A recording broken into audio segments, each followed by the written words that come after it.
கிறிஸ்துவுக்குள் பிரியமானவர்களே, அனைவரையும் இயேசு கிறிஸ்துவின் நாமத்தில் நான் வாழ்த்தி வரவேற்கிறேன். இந்த நாளிலும் கூட நாம் ஆண்டவருடைய நாமத்தை மகிமைப்படுத்தும்படி சபையால் ஒரு குடும்பமாய் கூடி ஒரு இடத்தில் சேர்வது எவ்வளோ பெரிய பாக்கியமாக இருக்கிறது என்பதை நாங்கள் பார்க்கிறோம். இன்னைக்கு நான் கூடியிருக்கிற இந்த இடத்திலிருந்து தேவநாமத்தை மகிமைப்படுத்தும்படியாக உங்கள் அனைவரையும் உண்மையாகவே ஆண்டவர் கூட்டி சேர்த்ததற்காக கர்த்தருக்கு நன்றி செலுத்துகிறேன். தெய்வம் தாமே இந்த தெய்வ வார்த்தையை எங்கள் வாழ்க்கைக்கு ஒரு ஆசீர்வாதமாகவும் நல்ல எதிர்காலத்தை கொடுக்கக்கூடிய ஒரு ஆசீர்வாதமான வார்த்தையாகவும் எங்களை மாற்ற நாங்கள் செபிக்க போகிறோம். அதனால் நாங்கள் செபிக்கலாம். அன்பின் பரலோக பிதாவே, இந்த வார்த்தைகள் எங்களுக்காக எழுதப்பட்டு எங்கள் ஆண்டவருடைய நாமத்தை மகிமைப்படுத்தும்படியா இந்த வார்த்தைகள் நாங்கள் ஆண்டவரை அங்கீகரிக்கும் போது எங்களுக்குள்ள இந்த வார்த்தைகள் கிரியை செய்து அநேகருக்கு நாங்கள் பலனுள்ள ஆசீர்வாதம் உள்ள ஆண்டவரை பிள்ளைகளால் விளங்க, அநேகருக்கு மத்தியில் பிரகாசிக்க இந்த வார்த்தை எங்கள் மத்தியில் கிரியை செய்வதால் ஒவ்வொருவர் வாழ்க்கையும் ஆண்டவரை இந்த வார்த்தையின் மூலமாக அடுத்த ஆண்டவரை நாளைக்கு ஆண்டவரே இந்த பிள்ளைகள் ஒரு அற்புதமான வார்த்தையின் மூலமாய் வந்த அற்புதங்களை சாட்சியாய் சொல்ல இந்த வார்த்தை இவர்கள் வாழ்க்கையில் பேசட்டும், குடும்பத்தில் பேசட்டும், பிள்ளைகள் மத்தியில் பேசட்டும். அநேகருடைய வாழ்க்கை உபிக்கப்பட்டு ஆசீர்வதிக்கப்படட்டும். தேவ நாமம் மகிமைப்பட இந்த பிள்ளைகள் சாட்சியம் மாறும். இயேசுவின் நாமத்தில் ஜெபிக்கிற பிதாவே, ஆமென். இந்த வேளையில் யோவான் எழுதிய சுவிசேஷம் 15ஆம் அதிகாரம் 16ஆம் வசனத்தை நம்ம தியானிக்கலாம். யோவான் எழுதிய சுவிசேஷம் 15ஆம் அதிகாரம் 16ஆம் வசனம். நீங்கள் என்னை தெரிந்து கொள்ளவில்லை, நான் உங்களை தெரிந்து கொண்டேன். நீங்கள் என் நாமத்தினாலே பிதாவை கேட்டுக்கொள்வது எதுவோ அதை அவர் உங்களுக்கு கொடுக்கத்தக்கதாக நீங்கள் போய் கனி கொடுக்கும்படிக்கும் உங்கள் கனி நிலைத்திருக்கும்படிக்கும் நான் உங்களை ஏற்படுத்தினேன். ஆண்டவர் நம்மை இந்த கடைசி நாட்களில் தமக்காக தெரிந்து கொண்டிருக்கிறார்.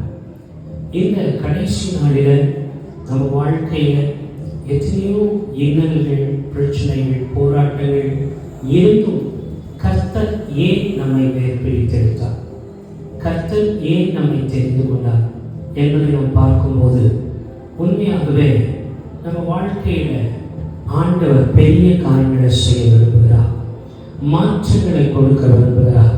அதனால தான் இந்த வசனம் சொல்கிறது, நீங்கள் என்னை தெரிந்து கொள்ளவில்லை, நான் உங்களை தெரிந்து கொண்டேன். இன்னைக்கு அநேகர் நீங்கள் பார்த்தீங்கன்னா அழைக்கப்பட்டவர்களாக இருக்கிறோம், தெரிந்து கொள்ளப்பட்டவர்களாக இருக்கிறோம், கர்த்தராலே நீதிமானாக்கப்பட்டிருக்கிறோம். இன்னைக்கு அநேகர் கர்த்தருக்காக பிரகாசிக்கிறதற்கு அவனே நம்மை தெரிந்து கொண்டிருக்கிறார். குடும்பத்தில் நம்மை ஆண்டவர் தமக்கென்று வேறு பிரித்து எடுத்திருக்கிறார். இன்னைக்கு நான் எப்படி ஆண்டவராலே தேர்ந்தெடுக்கப்பட்டேன், நான் எப்படி வேர்பிரிக்கப்பட்டேன், எப்படி ஆண்டவர் என்னை இந்த கடைசி நாளில் அங்கீகரித்தார் என்று நம் வேதத்தில் வாசிக்கும் போது அவரே நம்மை இந்த காலத்துக்கு ஏற்ற ஒரு விசுவாசியாக, ஒரு ஜெபிக்கிறவனாக, ஒரு ஊழியனாக தேவன் தமக்கென்று உன்னையும் என்னையும் தேர்ந்தெடுத்திருக்கிறார். அதனால தான் பைபிள் சொல்கிறது, இந்த நாளில் இயேசு நம்மை தேடி வந்து நம்மை வேறு பிரித்தெடுத்திருக்கிறார். அவருக்கு பிரயோஜனமான ஒரு வாழ்க்கையை வாழ, அவர் சித்தத்தை செய்ய, அவருடைய வாக்கு தத்தத்தின் அந்த மகிமையின் நிறைவை நம்ம வாழ்க்கையில் நிறைவாய் மாறுகிறதுக்காக நம்ம இயேசு வேறு பிரித்திருக்கிறோம். அதனால் வேதத்தில் நம்ம தியானிக்கும் போது நீங்கள் பார்த்தீங்கன்னா சமாரிய ஸ்திரியை பற்றி நம்ம அதிகமாக வாசிக்கிறோம். நீங்கள் பார்த்தீங்கன்னா அந்த சமாரிய ஸ்திரீ ஒரு மனுஷரால், ஒரு பொருட்டாக எண்ணப்படாதவள். அவள் அந்த ஊருக்கு மறைந்து அவள் வாழ்ந்து கொண்டிருந்தவள். அவள் தன் வாழ்க்கையில் ஒரு இலக்கை இல்லாமல் தன் வாழ்க்கையை நடத்தி கொண்டிருந்தவள். பாவ சூழ்ந்த இருளான வாழ்க்கையில இருந்தவள். அவளாலே வாழ்க்கையில எந்த ஒரு பரிபூர்ண சந்தோஷமும் இல்லை, நிறைவும் இல்லை. ஏதோ ஒரு பாவத்தில், ஏதோ ஒரு பலவீனம், ஏதோ ஒரு சூழ்நிலை அவளை இருளிலே கொண்டு போய் சேர்த்திருந்தது. அவளுடைய எதிர்காலத்தை குறித்து அவளுக்கு எந்த ஒரு எதிர்பார்ப்பும் இல்லாத அளவுக்கு அவளுடைய பாவம் அவளை சூழ்ந்திருந்தது. இந்த நேரத்தில் தான் ஆண்டவராகிய இயேசு கிறிஸ்து அந்த ஒரு சகோதரியை தேடி போகிறார். அவர் உண்மையுள்ள தேவன். அவர் தம்முடைய பிள்ளைகளை எல்லா நிலைமையிலிருந்து அவர்கள் வாழ்க்கையை மாற்றி அமைக்க விரும்புகிற தேவன். இன்னைக்கு உங்கள் வாழ்க்கையை மாற்றி அமைக்கிற தேவன். பாருங்க, சமாரிய ஸ்திரீ எண்ணிக்கைக்கு வராதவர், பாவியான ஒரு ஸ்திரீ என்று நாம் சொல்லப்படுகிறோம். ஆனால் வேதம் அழகாய் நமக்கு சொல்லுகிறது, அவளையே இயேசு தேடி போனார். அவள் வாழ்க்கையை மாற்ற விரும்பினார். அவளிடத்தில் கேட்கிறார், தாகத்துக்கு தான். இன்னைக்கு பார்த்தீங்கன்னா அநேக தேவைகள் நம்முடைய வாழ்க்கையில் இருக்கிறது. ஆனாலும் தேவை காட்டிலும் வாழ்வு ரொம்ப முக்கியம், ஜீவன் ரொம்ப முக்கியம், இந்த வாழ்க்கை சாட்சி ரொம்ப முக்கியம். இன்னைக்கு வாழ்க்கையில் அநேக காரியங்களை நம்ம எழுந்து தவிக்கிறோம். இன்றைக்கு தோல்வியான சூழ்நிலையில் நம்ம வாழ்கிறோம். ஆனால் நம்ம வாழ்க்கையை மாற்ற இயேசு நம்ம வாழ்க்கைக்கு வர விரும்புகிறார். அவர் இடம் கொடுத்தார். இயேசுவோடு பேச ஆரம்பித்தார். என் அன்பான பிள்ளைகளை, இன்னைக்கு உங்களோடு பேசுகிற ஒரு தெய்வம் உண்டு. அவர் உங்களுக்காக பேசுகிறார். உங்கள் வாழ்க்கையை மாற்ற பேசுகிறார். இந்த சகோதரனுடைய பேசி அவருடைய பலவீனத்தையும் பலத்தையும் அறிந்து கொண்ட இயேசு சொல்றார், உன்னுடைய பாவங்களை நான் மன்னிக்கிற தேவனாக இருக்கிறேன், உன் வாழ்க்கையை மாற்றக்கூடிய தேவனாக இருக்கிறேன் என்று சொல்லி அவள் வாழ்க்கையில் வந்து அவர் கேட்டார், உன் வாழ்வை ரூபிக்கிற ஆசீர்வதிக்கிற தாகத்தோடு நான் வந்திருக்கிறேன். இந்த உலக சிற்றின்பங்கள் கொடுக்காத ஒரு பரிபூரணத்தை உன் வாழ்க்கையில் கொடுக்க வந்திருக்கிறேன் என்று சொல்லி ஆண்டவர் அவளை சந்தித்தார். வேதம் சொல்லுகிறது, அந்த நேரமே அவர் வாழ்க்கை மாறினது. அந்த நேரமே இயேசுவை அவள் ஏற்றுக்கொண்டு அவள் வாழ்க்கையை பொறுத்து இது கிறிஸ்து தானே கேட்டார். இன்னைக்கு அவரை அறிய அறிய அறிய நம்ம வாழ்க்கை மாறும், நம்ம சூழ்நிலை மாறும். அவரை நேசிக்க ஆரம்பித்தார். அதிக நேரம் பேசிக்கொண்டிருந்த போது ஆண்டவர் சொன்னார், நீ என்னுடைய அன்பான ஒரு பிள்ளை, நான் அதனால தான் உன்னை தேடி வந்திருக்கிறேன். இந்த சமாரியாவில் அநேக ஸ்திரீகள் இருந்தும் நான் உன்னை நேசிக்கிற மகளை அப்படின்னு சொல்லி அந்த பிள்ளையை தேடி வந்து அந்த பிள்ளையை தொட்டு அந்த பிள்ளையோடு பேசி அவளுடைய இருதயத்தின் பாரத்தை எல்லாம் மாற்றி, இன்னைக்கு வாழ முடியாது, நீ தவறான பெண் என்று உலகம் சொல்லுகிற பிரகாரம் அவர் சொன்னார். அவர் சொன்னார், நீ வாழ வேண்டிய பிள்ளையா இருக்கிற, உன் தவறுகளெல்லாம் நான் மன்னிக்கிறேன், உன் பாவங்களெல்லாம் மன்னிக்கப்பட்டது, நீ வாழ வேண்டும் என்று உன்னை தெரிந்து கொண்டேன், அதனால உன்னை தேடி வந்திருக்கிறேன் என்று சொல்லி அந்த பிள்ளையை மன்னித்து தன் அன்பை ஊற்றி தன்னுடைய எல்லாவித அந்த அன்பை அவளுக்கு வெளிப்படுத்தினார்.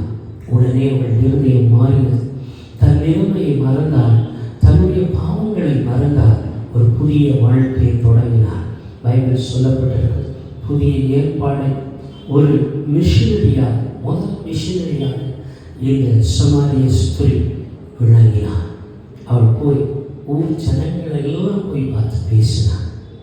பாருங்க, ஊருக்குள்ள தலை காட்ட முடியாது இருந்த அந்த மகளை ஊருக்குள்ள போய் இயேசு என் வாழ்க்கையை பற்றி பேசினார், என்னை மன்னித்தார், அவரை வெளிப்படுத்தினார் என்று அவள் சுவிசேஷமாக அறிவிக்கும் போது அந்த சுவிசேஷத்தை சொல்ல சொல்ல அவள் இருதயம் மகிழ்ந்தது மாத்திரமல்ல, சொல்லி யாவரும் அதை கேட்டார்கள். ஊர் ஜனமே துரண்டு அவளுக்கு பின்னாக வந்தார்கள். இயேசு அதை பார்த்தார். இன்னைக்கு ஒன்றுக்கும் பிரயோஜனம் இல்லாத ஒரு வாழ்க்கையை வாழ்கிற என் வாழ்க்கை ஒன்றுத்துக்கும் பிரயோஜனம் இல்லை, என்னை யாரும் எண்ணிக்கைக்கு இழக்கலை, யாரும் என்னை நேசிக்கலன்னு நீங்கள் சொல்லலாம். ஆனால் ஆண்டவர் எண்ணிக்கை கிடைக்காத ஒரு வாழ்க்கையை அவர் தேர்ந்தெடுக்கிறார். அவர் உன்னை தெரிந்தெடுத்திருக்கிறார். கடைசி காலத்தில் நீ அடுப்பறையில் இருக்கலாம், ஏதோ வேலையில் இருக்கலாம், ஏதோ ஒரு ஆண்டவரே சின்ன சின்ன ஊழியர்களை நீ செய்து கொண்டிருக்கலாம், ஜெப கூட்டங்களை நடத்தி கொண்டிருக்கலாம். இன்றைக்கு ஒரு அற்பமாய் எண்ணப்பட்ட அடிமைத்தன வாழ்க்கையில் இருக்கலாம். இயேசு சொல்றார், நான் நேசிக்கிறேன், உன் வாழ்க்கையை மாற்றுவேன், உன் வாழ்க்கையில் வந்து என் வார்த்தைகள் உன் வாழ்க்கையை மாற்றும். ஒரு புதிய ஒரு மிஷினரியா, ஒரு ஆசீர்வதிக்கப்பட்ட சுவிசேஷரியா அந்த சமாரிய ஸ்திரீ மாறினான். அன்னை வரைக்கும் அவளை பாவின்னு ஜனங்க கூப்பிட்டுருப்பாங்க. அன்னையிலிருந்து அவளை சுவிசேஷரின்னு சொல்லி ஜனங்க கூப்பிட ஆரம்பிச்சிருப்பாங்க. தேவனை அறிமுகப்படுத்தின ஒரு ஸ்திரீ என்று அந்த ஊரே பேசியிருக்கும். அநேகருக்கு விடுதலை, அநேகருக்கு சுகம், அநேகருக்கு ஆசீர்வாதம் இயேசு கொடுத்ததை அநேகர் பார்த்திருப்பார். இந்த ஸ்திரீ மூலமாக தானே இந்த தேவனை அறிஞ்சோம், இந்த எல்லா வித பலவீனம் என்னை விட்டு நீங்கினது, ஆரோக்கியம் உண்டானது, சமாதானம் உண்டானது, எல்லா சத்துருவின் கிரிகள் எங்களை விட்டு மறைந்து போனது, எங்களுக்கு ஒரு சமாதானம் கிடைத்தது. அன்னையிலிருந்து அந்த ஸ்ரீ கனம் பண்ண ஆரம்பிச்சிருப்பான். இன்னைக்கு இயேசு உன் வாழ்க்கையை ஆசீர்வதிக்க வந்திருக்கிறார். நீ எந்த நிலையில் இருந்தாலும் கர்த்தர் உன்னை நேசிக்கிறார், கர்த்தர் உன்னை தேடி வருகிறார், உன்னை அன்பு செய்கிறார், உன் பாவங்களை மன்னிக்கிறார், உன்னை உருவாக்கி கர்த்தருக்காக பிரகாசிக்க செய்கிறார். பயப்படாமல் கலங்காமல் இந்த வார்த்தையின் மூலமாக உன் வாழ்க்கை கட்டப்படும், ஆசீர்வதிக்கப்படும். இயேசுவின் மூலம் ஒரு புது வாழ்வதை பெறுவாய். மாற்றங்கள் பயப்படாத. இத்தனை வருஷம் நான் ஆண்டவருக்காக ஊழியர் செய்கிறேன், ஜெபிக்கிறேன், சபைக்கு தவறாமல் போகிறேன், ஆனால் எனக்கு இன்னும் நன்மை நடக்கலையேன்னு சொல்லி கவலைப்படாத. உன்னை கொண்டு அநேகர் நன்மையை பெற்றுக்கொண்டு இருக்கிறாங்க, உன்னை கொண்டு அநேகர் ஆசீர்வாதங்களை பெற்றுக்கொண்டு இருக்கிறாங்க, உன்னை கொண்டு அநேகர் தங்கள் இருதயங்களை சுத்திகரித்துக் கொண்டு இருக்கிறாங்க, அநேகர் சபையை நேசிக்கிறாங்க, ஆண்டவரை நேசிக்கிறாங்க, அநேகர் கர்த்தரை விசுவாசிக்கிற அளவுக்கு நீ செயல்பட்ட எல்லா காரியத்தையும் கர்த்தருக்கு கணக்கு வைத்திருக்கிறார். அவர் உன்னை ஆசீர்வதிப்பார். பயப்படாதே. இந்த ஆசீர்வாதமான வார்த்தைகள் உன் வாழ்க்கையை மாற்றும், உன் சூழ்நிலைகளை மாற்றும். நீ ஒரு சாட்சியாக மாறுவார். அடுத்த நாளில் நீ ஒரு சாட்சியாக கர்த்தரை காண்பிப்பார். கர்த்தர் உன்னை ஆசீர்வதிப்பாராக. கண்களை முடிச்சிருக்கிறார். அன்பின் பரலோக பிதாவே, அநேக பேர் ஆண்டவரே இந்த சபையிலும் இந்த ஊழியங்களிலும் ஆண்டவரே இன்றைக்கு ஆண்டவர் ஒரு எண்ணிக்கை கடலாத ஒரு ஆண்டவரை ஒரு நம்பிக்கையை பெற்றுக்கொண்டு இன்னைக்கு குடும்பம் என்னை நேசிக்கிற, உலகம் ஆண்டவரை என்னை நேசிக்கிற, உறவுகள் நேசிக்கிற, நான் அற்பமாக எண்ணப்பட்டேன் என்று சொல்லி ஒதுக்கப்பட்ட பிள்ளைகளை நீங்கள் தெரிந்தெடுத்திருக்கிறீங்க என்று சொல்லி நான் உங்களை தெரிந்தெடுத்திருக்கிறேன். அதனால நானே உங்களை பேர் சொல்லி அழைத்திருக்கிறேன். நானே உங்களை உருவாக்கி ஆசீர்வதித்து உயர்த்துவேன் என்று வாக்குப்படுங்க. ஆண்டவரே சமாரிய ஸ்திரீயை ஆண்டவரை நீங்கள் சுவிசேஷியாக மாற்றினது போல இன்றைக்கு ஆண்டவரை பிள்ளைகள் வாழ்க்கையில் ஆசீர்வாதமாக மாறட்டும், ஏழ்மை ஐஸ்வர்யமாக மாறட்டும், குறைவு நிறைவாக மாறட்டும், ஆண்டவரை பலவீனம் சுகமாக மாறட்டும். எல்லா வித ஆண்டவரை அப்பா வியாதி ஆண்டவரை போராட்டங்கள் படுக்கைகள் இயேசுவின் நாமத்தில் இப்பொழுதே மாறட்டும். எல்லாம் பண பிரச்சனைகள், பொருளாதார பிரச்சனைகள், எல்லாவித ஆண்டவரை ஃபைனான்ஷியல் ஃப்ரஸ்ட்ரேஷன் இப்பொழுது மறையட்டும். பிள்ளைகள் ஆசீர்வதிக்கப்படட்டும், பிள்ளைகள் செய்வதெல்லாம் வாய்க்கட்டும், சமாதானம் பெருகட்டும், வேலை வாய்ப்புகள் அதிகரிக்கட்டும். ஆண்டவரை குடும்பத்தில் இருக்கிற எல்லா அவமானங்கள் மறையட்டும், கடன் பாரங்கள் மறையட்டும், தோல்விகள் மறையட்டும், ஆசீர்வாதம் பெறட்டும். படிக்கிற பிள்ளைகளுடைய ஒவ்வொரு பிள்ளைகளுக்கும் வகுப்பில் முன்னேற்றம் வரட்டும், நன்றாக படிக்கட்டும், நல்ல ஸ்கோர் பண்ணட்டும், நல்ல பாஸ் மார்க் எடுத்து முன்னேறி முதல் இடங்களில் பிடிக்கட்டும். ராஜா உங்களுடைய பிள்ளைங்க வேலையில் உயர்வு பெற்று ஆசீர்வதிக்கப்படட்டும். உங்களுடைய சமாதானம் ஒவ்வொரு குடும்பத்தோடு இருப்பதா இயேசுவின் நாமத்தில் ஜெபிக்கிறோம் பிதாவே. ஆமென். God bless you.